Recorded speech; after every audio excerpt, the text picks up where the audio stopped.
एक इंसान अगर उसके अंदर टैलेंट है और अगर वो अपने टैलेंट को बेहतर बनाने के लिए खूब सारी प्रैक्टिस करता है ना, तो इनकी तरह ही वो भी अपने गोल की तरफ पहुंच सकता है। अगर हमें भी सर अपने प्रीलिम्स को अच्छा करना है, प्रीलिम्स के अंदर हमें अच्छा स्कोर करना है, उसके लिए हमें क्या चीज़ों का ध्यान रखना होगा। कई बार कुछ लोग बोलते हैं कि सर मैंने 10,000 क्वेश्चन अटेम्प्ट कर दिए, मैंने इतने क्वेश्चन पेपर लगा दिए, मैंने इतने पेपर सॉल्व कर दिए। सर ठीक है, हम टेस्ट दे देंगे, पर हमसे रिवाइज नहीं होता उसका। अगर आप चीजें पढ़ते जा रहे हो पर उनको रिवाइज नहीं करे, कहीं ना कहीं आप अपने साथ बहुत बड़ी गलती कर रहे हो। ये फर्क नहीं पड़ता 1000 लगाओ, 10,000, 50,000 क्वेश्चन लगाओ, पर ये मैटर करता है कि जितने क्वेश्चन आपने लगाए उससे क्या कुछ सीख पाए या नहीं सीख पाए। नमस्कार दोस्तों, आप सबने इनकी पिक्चर जरूर सोशल मीडिया के ऊपर देखी होगी। ये हैं यूसुफ डिकैक्ट। ये दरअसल में टर्की के हैं एंड एक्चुअली पिछले साल ना पेरिस ओलंपिक्स के अंदर इन्होंने सिल्वर मेडल जीता था। अब बहुत चर्चा हुई थी इनकी, क्योंकि इन्होंने बिना किसी टेक्नोलॉजी का सहारा लिए, बिना महंगे महंगे जो हेडगियर्स वगैरह होते हैं उनको बिना पहने हुए इन्होंने यहां पर ये प्राप्त किया था। बहुत सारे लोगों ने उस टाइम बोला कि ये तुक्का था, शायद गलती से इनको यहां पे मेडल मिल गया। पर अभी रिसेंटली क्या हुआ है, अभी वर्ल्ड शूटिंग चैंपियनशिप में इन्होंने गोल्ड प्राप्त किया है। तो जितने लोग बोल रहे थे कि तुक्का है, उन सब लोगों ने अब इनको, इनके टैलेंट को कहीं ना कहीं पहचान लिया है कि हाँ वाकई में इनका टैलेंट है। बिना किसी इक्विपमेंट के, बिना किसी टेक्नोलॉजी का सहारा लिए हुए ये इस तरह से स्कोर कर पा रहे हैं। अब एक चीज आप अंडरस्टैंड करो, एक इंसान अगर उसके अंदर टैलेंट है और अगर वो अपने टैलेंट को बेहतर बनाने के लिए खूब सारी प्रैक्टिस करता है ना, तो इनकी तरह ही वो भी अपने गोल की तरफ पहुंच सकता है। 10 on 10 जो है ना, वो यहां पे मार सकता है। तो आज के सेशन में हम यही डिस्कस करेंगे कि अगर हमें भी सर अपने प्रीलिम्स को अच्छा करना है, प्रीलिम्स के अंदर हमें अच्छा स्कोर करना है, उसके लिए हमें क्या चीजों का ध्यान रखना होगा, कौन सी ऐसी चीजें हैं जो हमें बिल्कुल भी मिस नहीं करनी है। देखो, एक बात आप लोग जानते होंगे कि हम दरअसल में जिंदगी में गलतियों से ही समझते हैं, गलतियों से ही सीखते हैं, राइट? तो कैसी गलतियां हमें करनी चाहिए, कैसे उनसे सीखना चाहिए, ये सारी बातें हम आज डिस्कस करेंगे। देखो, आप सब लोगों को एक बात तो पता होगी कि जब हम बात करते हैं ना यूपीएससी प्रीलिम्स की, तो एक तो अपने कॉन्सेप्ट्स होते हैं। देखो, बिना किसी डाउट के ये कॉन्सेप्ट्स तो अच्छे होने ही होने चाहिए। जब तक आपके कॉन्सेप्ट अच्छे नहीं हैं तब तक दिक्कत आएगी। एक बार कॉन्सेप्ट अच्छे हो गए, उसके साथ ही साथ आपको पिछले सालों के जो प्रीवियस ईयर पेपर्स हैं, क्वेश्चन पेपर्स हैं, उनको गो थ्रू करना होगा, और साथ ही साथ आपको यहाँ पे प्रैक्टिस के लिए अपने मॉक्स भी देने चाहिए। पर दिक्कत ये आती है कि हमें समझ ही नहीं आता कि मॉक्स में देना कैसे है, कैसे उनसे सीखना है, उसका मैक्सिमम आउटपुट कैसे लेकर आना है। यही डिस्कशन हम आज के सेशन में करेंगे। मैं इससे पहले कि आगे बढ़ूं, मैं आप लोगों को एक बात बता दूं कि दरअसल में हमारी टीम ने भी यहाँ पर एक आपके लिए एक सपोर्ट सिस्टम यहाँ पे रेडी किया है, जो कि आप यहाँ पे नोटिस कर पाओगे, जो कि एक प्रॉपर शेड्यूल के साथ है। ये पूरी डिटेल्स जो होंगी कि कैसे शेड्यूल के साथ ये टेस्ट सीरीज होगी, ये मैं आगे आपके साथ डिस्कस करूंगा। बट फॉर योर हेल्प हमारी टीम ने इस तरह से एक प्रॉपर प्लानर के साथ यहाँ पे इसको बनाया है। हमारा जो सृजन इनिशिएटिव है, लास्ट ईयर्स के अंदर बहुत सारे बच्चों को ये हेल्पफुल हुआ है, तो मैं इसके बारे में भी फर्दर डिटेल्स आपके साथ डिस्कस करूंगा। पर जिन बच्चों को एक मदद चाहिए उनके लिए प्रोग्राम यहाँ पे है। अब देखो, अंडरस्टैंड करो कि कैसे ये चीजें हम काम कर सकते हैं। देखो, एक पॉइंट जो मैंने कई बार बच्चों को देखा है ना, कि हम रैंडमली कोई भी मॉक टेस्ट उठाते हैं, उसको सॉल्व करना शुरू कर देते हैं, ठीक है? पर क्या केवल इतना करना फायदेमंद है? देखो, कई बार आप लोगों ने सुना होगा, कई बार कुछ लोग बोलते हैं कि सर मैंने 10,000 क्वेश्चन अटेम्प्ट कर दिए, मैंने इतने क्वेश्चन पेपर लगा दिए, मैंने इतने पेपर सॉल्व कर दिए। ज्यादा क्वेश्चन लगाने का फायदा तभी है जब आप उन चीजों से, अपनी गलतियों से सीख पा रहे होंगे। अब कई बार होता है, इतने सारे क्वेश्चन होते हैं, हमें पता ही नहीं होता कि इसको इंप्रूवमेंट कहां करना है, कैसे मैं अपनी गलतियों से सीखूंगा। उसके लिए आप एक काम कर सकते हो, you can make one error notebook. आपको एक सिंपल एग्जांपल देता हूं। मान लो आपके पेपर के अंदर टोटल 100 क्वेश्चन हैं, ठीक है? अब देखो, 100 क्वेश्चन होंगे, ये एक टेस्ट पेपर है, ऐसे शायद आपको 20, 25, 30 टेस्ट पेपर आपने लिखने होंगे, मान लो, ठीक है? अब जब आप इतने सारे क्वेश्चंस अटेम्प्ट करोगे, क्या उनको रिवाइज करना before the day of the exam क्या पॉसिबल हो पाएगा? शायद नहीं। बट अगर आपने मान लीजिए इन 100 में से ये देखा होगा कि हाँ यार, मेरी 20 क्वेश्चन के अंदर कुछ गलतियां हुई थी, क्यों गलतियां हुई, क्या पॉइंटर्स रहे, उन सबको अगर आपने एक नोटबुक में मान लो 4 या 5 पेजेस के अंदर समराइज कर दिया, क्या मिस्टेक्स हुई, मान लो लेट्स से मुझे गलतियां हो गई थी, लेट्स से बुद्धिस्ट काउंसिल के बारे में मैंने मिस्टेक्स कर दी थी, तो मैंने इस शीट के अंदर ये जो एरर नोटबुक है इसके अंदर मैंने केवल उतने पार्ट को नोट कर लिया कि हाँ यार ये गलती मेरे से हो गई है, आगे गलती ना हो, उसके लिए मैंने इसको अपनी एरर नोटबुक के अंदर नोट कर लिया है। So what I need to is I just need to revise this error notebook. तो ये कहीं ना कहीं जो एरर नोटबुक होगी ना आपकी, ये आपकी उन गलतियों को ठीक करने के अंदर, उनको जल्दी से रिवाइज करने के अंदर मदद करेगी। अदरवाइज क्या होता है, एग्जाम से कुछ दिन पहले हमारे पास ऐसे जत्था हो जाता है, एक कलेक्शन हो जाती है इतने सारे टेस्ट की, इनको रिवाइज करना पॉसिबल ही नहीं होता। क्वेश्चन तो बहुत सारे अटेम्प्ट कर दिए पर उनसे सीखा कुछ भी नहीं। इस बात का आप ध्यान रखेंगे, एक इस तरह से आप प्रॉपर एक एरर नोटबुक आप बना सकते हो। ठीक है, दूसरी चीज आप नोटिस करना, एक्चुअली मैं कई बार ये बच्चों को बोल चुका हूं, आप अपने दिन को ब्लॉक्स में प्लीज डिवाइड करना सीखें।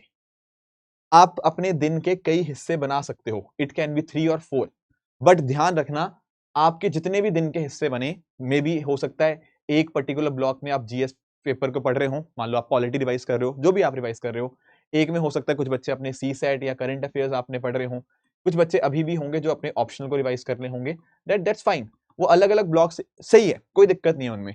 पर दिन में एक ब्लॉक ऐसा जरूर आना चाहिए जो केवल और केवल आपके रिवीजन को और दूसरी चीज आपके प्रैक्टिस को डेडिकेट होना चाहिए। ये प्रैक्टिस आपके मॉक टेस्ट हो गए या इन जनरल जो आप प्रैक्टिस करना चाह रहे हो उनको, क्योंकि अगर आप चीजें पढ़ते जा रहे हो पर उनको रिवाइज नहीं करे, कहीं ना कहीं आप अपने साथ बहुत बड़ी गलती कर रहे हो। तो दिन का एक डिसेंट टाइम या एक ब्लॉक इस चीज के लिए भी आपका जाना ही जाना चाहिए। ठीक है, इसको बिल्कुल मिस नहीं करना। इसके साथ ही साथ दोस्तों एक कॉन्सेप्ट आता है नेगेटिव फीडबैक लूप का। कई बच्चों का ना मेरे से क्वेश्चन आता है कि सर मुझे मॉक टेस्ट देने से डर लगता है, अगर नंबर कम आ गए तो। समझना इस बात को, एक ये जो कॉन्सेप्ट है नेगेटिव फीडबैक लूप, ये दरअसल में उसी को एड्रेस करता है। देखो अगर आपके मार्क्स कम आए, लेट्स से आपके मार्क्स कम आए, इससे क्या होगा, अगर आपसे मार्क्स कम आए आपको कहीं ना कहीं पता लगेगा कि मेरे वीक एरियाज क्या हैं। कहीं ना कहीं आपको यह पता लग पाएगा कि हाँ सर मैं ज्योग्राफी में तो अच्छा कर पा रहा हूं पर मेरे इकोनॉमी में नंबर नहीं आ रहे। देन यू हैव कि कहां मुझे इंप्रूव करना है, आपको अपने एरियाज ऑफ इंप्रूवमेंट पता लग जाएंगे। आपने अपनी बीमारी का डायग्नोसिस कर लिया है, इस डायग्नोसिस को करोगे, कहीं ना कहीं उसके ऊपर एफर्ट करोगे एंड इस तरह से अपने जो मार्क्स आ रहे थे ना कम, इनको अब इंप्रूव करने की कोशिश करोगे। तो इस तरह से पता क्या हुआ, जब हम खराब परफॉर्म करते हैं पर खराब को भी सीखते हैं, तो कहीं ना कहीं हम धीरे धीरे करके एक फीडबैक के माध्यम से अपने आप को बेहतर बनाते हैं।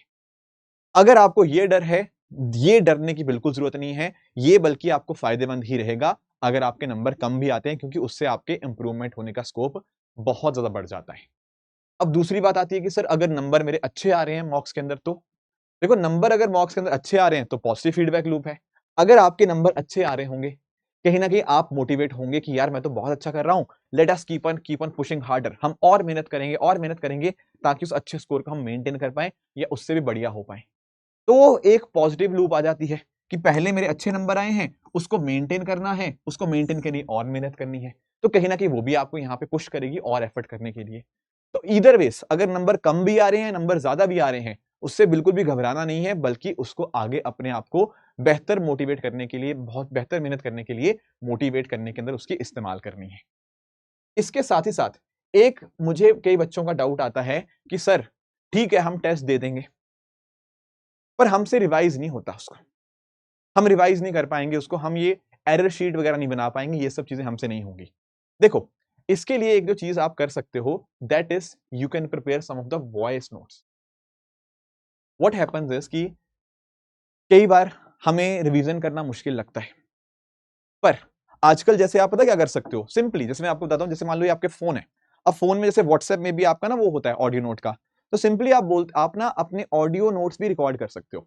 फॉर एग्जाम्पल लेट से आपको कोई चीज रिकॉर्ड करनी थी, जैसे फॉर एग्जाम्पल आपको ये याद करना था कि रेपो रेट चेंज करने से क्या इंपैक्ट आता है, तो सिंपली आप एक ऑडियो नोट बना लो, आप खुद से बोल लो कि रेपो रेट जब जब चेंज होती है उसका इंपैक्ट इस तरह से ये चीजें आती है।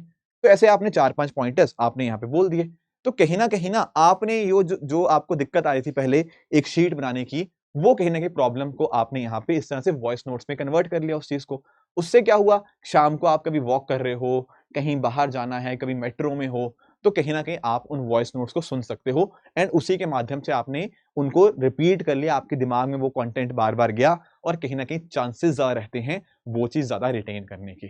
तो पॉइंट मेरा ये है, टेस्ट देने हैं, बिल्कुल देने हैं, पर उनको साथ ही साथ रिवाइज भी करना है और टेस्ट एक प्रॉपर शेड्यूल के हिसाब से देने हैं। अब यहां पर मैं आपको एक शेड्यूल दे रहा हूं, ठीक है। ये हमारा जो शेड्यूल है ये सृजन प्रीलिम्स प्रोग्राम 2.0 का शेड्यूल है। आपको ये शेड्यूल मिल जाएगा। अगर आप अपने एंड के ऊपर इसमें कुछ चेंजेस करना चाहते हो वो आप देख लेना, पर पॉइंट देखो, व्हाट आई मीन टू से हियर इज कि इस शेड्यूल का फायदा पता क्या है, आपका कोई भी टॉपिक इस तरह से मिस नहीं होता। फॉर एग्जाम्पल हमारी टीम ने यहां पर जो प्रॉपर शेड्यूल बनाया है ना सृजन प्रीलिम्स प्रोग्राम के अंदर, उसमें हर एक सब्जेक्ट के हर एक टॉपिक को आइडेंटिफाई किया है इंपॉर्टेंस के हिसाब से एंड उसको आपको यहां पे प्रोवाइड कर दिया है। सबसे बेहतर तरीका पता क्या रहेगा, सबसे बेहतर तरीका रहेगा, जैसे मैं आपको एग्जांपल देता हूं। आपने देखा कि चलो सर मान लो जैसे ये 8 दिसंबर से स्टार्ट हो रहा है, तो आपसे एक्सपेक्टेड पता क्या है, आपसे एक्सपेक्टेड ये है कि 8 दिसंबर तक या 8 दिसंबर को आपके सामने ये जो जितने भी टॉपिक्स लिखे हुए हैं ना, आप इनको अपने नोट से रिवाइज करेंगे। ठीक है सर, मैंने रिवाइज कर लिया, फिर नोट से मैंने एक बार अपने रिवाइज कर लिए, फिर मैंने इन सब का टेस्ट दे दिया।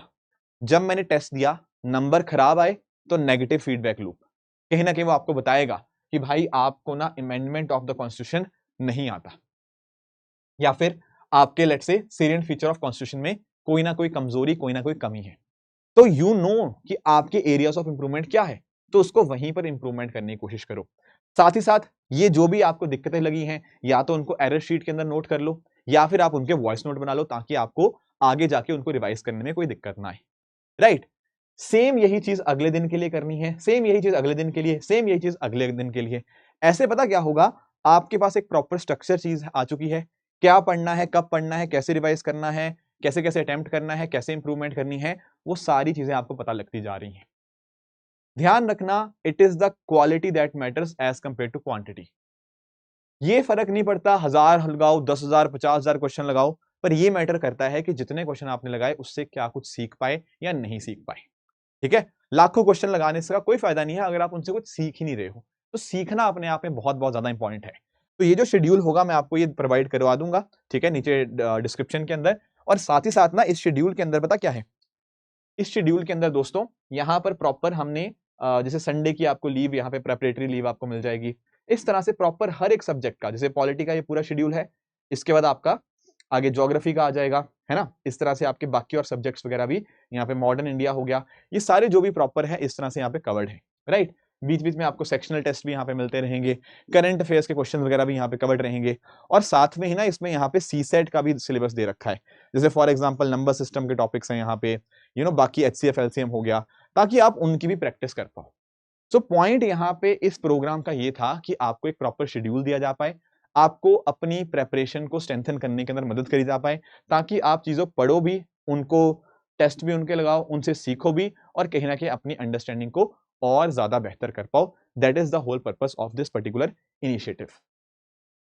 थोड़ा सा मैं आपको इसके बारे में और बता दूं। एक्चुअली पता क्या है, कुछ बच्चे ऐसे होंगे जिनको केवल और केवल टेस्ट सीरीज चाहिए होगी, उनके लिए हमारा ये जो सृजन प्रीलिम्स प्रोग्राम है वो यहाँ वर्क करेगा। डेली टेस्ट होंगे आपके, सेक्शनल टेस्ट भी होंगे, फुल लेंथ टेस्ट भी इसके अंदर इंक्लूडेड है, प्लस बाकी चीजें भी आप यहाँ देख सकते हो।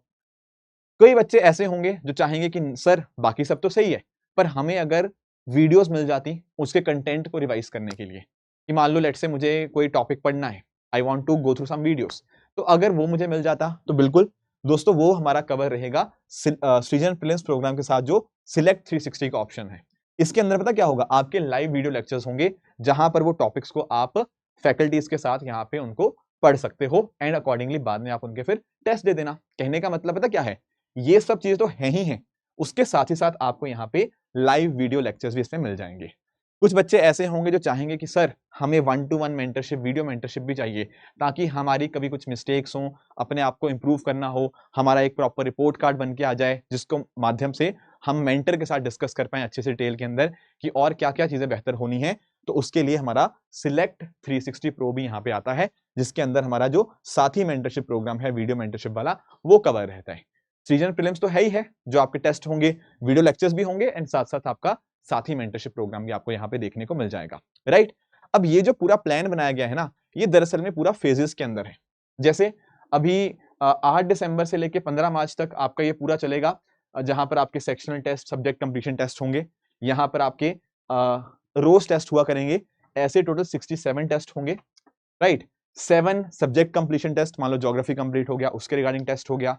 तो डेली टेस्ट में हर रोज 40 क्वेश्चन हुआ करेंगे, जिसमें 30 जीएस के और 10 सीसेट के। तो दोनों का हमने यहाँ पे बैलेंस बनाने की कोशिश करी है। तो इस तरह से आपका ये पहला फेज चलेगा। फिर जैसे जैसे हम एग्जाम की तरफ चलेंगे, 22 मार्च से लेकर 17 मई के बीच में यहां पर आपका सेकंड फेज होगा, जहां पर आपके एफएलटी फुल लेंथ टेस्ट होंगे, ठीक है। नॉर्मली ये हर वीक हुआ करेंगे, ताकि आपका कहीं ना कहीं अपना प्रेपरेशन को और आप स्ट्रेंथन कर पाओ। तो इस तरह से ये पूरा फेजेस के अंदर चलेगा। बाकी चीज तो मैंने आपको बता दी कि बाकी वीडियो लेक्चर्स एंड ऑल भी आपको सिलेक्ट 360 और साथ ही मेंटरशिप प्रोग्राम जो है वो आपका सिलेक्ट 360 प्रो के अंदर आप यहाँ पे अवेल कर सकते हो, राइट। इंपॉर्टेंट बात ये ध्यान रखना कि आपका ये जो शेड्यूल है ना, इस शेड्यूल के हिसाब से आप अपनी प्रेपरेशन को थोड़ा अलाइन करते रहना। ऐसा ना हो कि कोई टॉपिक छूट जाए, ऐसा ना हो कि प्रेपरेशन में पता ही नहीं लग रहा मेरा क्या हो गया क्या नहीं हुआ है। सारी चीजें यहाँ पे प्रोवाइड हो रखी हैं, हर एक सिंगल टॉपिक के साथ। तो इसका प्लीज आप इस्तेमाल करना, और जैसे जैसे टॉपिक होते जा रहे हैं आप इन पर टिक मार्क कर लो कि हाँ सर मेरा फिस्कल पॉलिसी हो गया, मेरा गवर्नमेंट बजटिंग हो गया, जीएसटी हो गया, इंक्लूसिव ग्रोथ हो गया, ये सारी चीजें अकॉर्डिंगली आप टिक मार्क करते रहोगे, कहीं ना कहीं आपको भी पता लगता रहेगा कि मेरी प्रेपरेशन बेहतर होती जा रही है एंड उसके ऊपर आप काम करते जा रहे हो, राइट। तो दोस्तों ये कुछ बातें थी, मैं क्विकली आपको समराइज कर दूं कि इट इज इंपॉर्टेंट कि आप चीजों को काम करें एंड ध्यान रखिएगा कि अप्रोच हमारी यही रहेगी, concept, PYQ, मॉक्स, right. Error notebook बनाइएगा, ठीक है। अपने दिन को ब्लॉक्स में डिवाइड करो, एक ब्लॉक पक्का ही पक्का रिवीजन और प्रैक्टिस का रखना ही रखना है, दिस इज नॉन नेगोशिएबल। उसके साथ ही साथ डरने की बिल्कुल बात नहीं है, एग्जाम अच्छा हो बुरा हो कहीं ना कहीं वो आपको फीडबैक देगा, चाहे वो नेगेटिव फीडबैक हो या पॉजिटिव फीडबैक हो। एंड अगर आपको रिवीजन करने में कोई परेशानी आ रही है तो आप वॉइस नोट्स का भी इस्तेमाल कर सकते हो, उसके माध्यम से आप रेगुलर बेसिस के ऊपर अपनी अपनी गलतियों को आप रिवाइज करते रहिएगा, राइट। तो ये कुछ बातें थी जो आज हमें डिस्कस करनी थी। इसी तरह से दोस्तों आप सब लोग अपने एंड पे हार्डवर्क करते रहिए। Thank you so much for joining, all the very best, thank you so much.